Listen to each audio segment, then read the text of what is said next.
So he says, I've been given this grace and apostleship to bring about the obedience of faith of all of the non-Jews out there.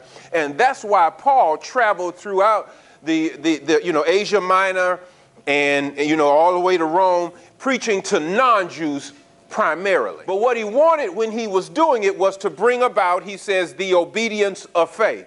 Now here's the question, and it really is important. I'm going to have to show you why it's important later. What's really important is, what does he mean by the obedience of faith? In other words, what does he want you to become as a Gentile?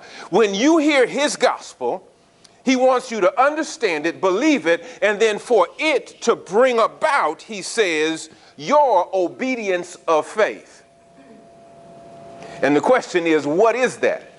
What does he want you to become? He says, I want to bring about the obedience of faith. Now,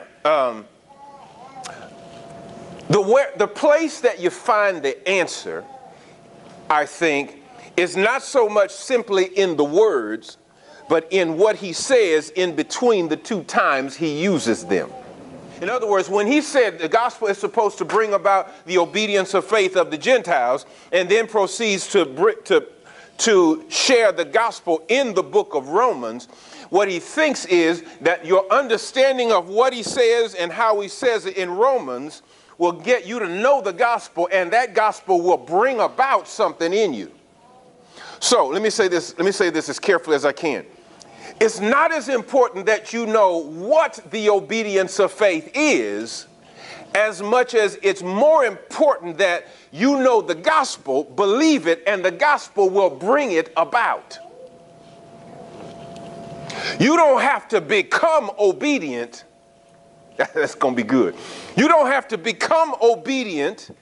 The gospel will bring that about in you. Oh, that's really important.